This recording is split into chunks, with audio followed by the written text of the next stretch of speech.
Well, folks, nothing says thriving democracy like a political assassination followed by a merch drop. Welcome to America, where we honor tragedy with hashtags, weaponize grief within 24 hours, and if you die saying something vaguely patriotic, your face ends up on a t-shirt, a sticker, and probably a collectible NFT. This week's honored martyr, Charlie Kirk.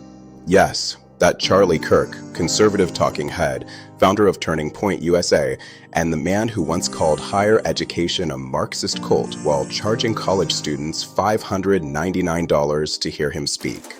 Kirk was gunned down during a speech at a Utah university. Tragic? Absolutely. But in a nation addicted to outrage and allergic to nuance, the aftermath wasn't mourning, it was manufacturing. Within hours, right-wing media declared him a saint, Trump called him a fallen warrior of truth, and Fox News started looping dramatic montages like it was Kirk's farewell season finale. Suddenly, the guy who used to yell about gender-neutral bathrooms is now the ideological love child of Reagan and Jesus. And Turning Point USA? They didn't miss a beat. Out came the tributes, the Freedom from Fear rallies, and the inevitable WWKD, What Would Kirk Do campaign. What would Kirk do?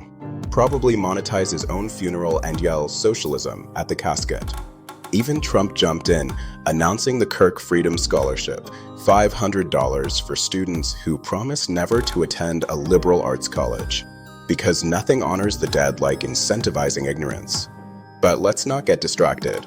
This was a political murder. A man was killed in cold blood during a public speech. That should unite people. That should transcend partisanship. But instead, it's become a conservative passion play, with Kirk as martyr, libs as demons, and every Instagram influencer with a cross in their bio suddenly becoming a theologian for the Church of Outrage.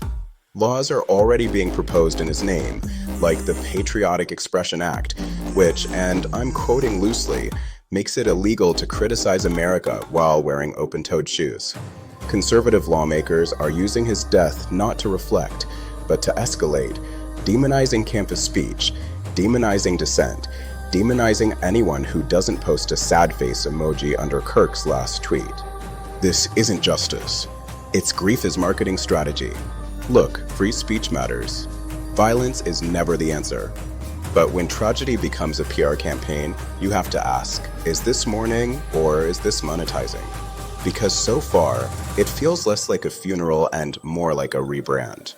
And sure, the right loves to say the left does this too. Okay, yes, America has a bipartisan fetish for martyrdom. But there's a difference between honoring someone and building a shrine while using their blood to push legislation that shuts other people up. The conservative movement has turned this death into a flex, a billboard, a product line. Meanwhile, dissenters are being labeled un-American, campuses are panicking, and somewhere, George Orwell is punching the lid of his coffin like, I told you so. This isn't about Kirk anymore. It's about control. Speech control. Narrative control. Reality control. And when someone dies and the first response is, quick, pass a law, you're not protecting liberty. You're mass-producing orthodoxy. So yeah, a man was killed. But now he's being resurrected not as a symbol of unity or caution, but as a branding opportunity for a movement that thinks oppression is when someone disagrees with them on a podcast. Welcome to America 2025, where your death isn't the end of the story, it's the start of a merch line.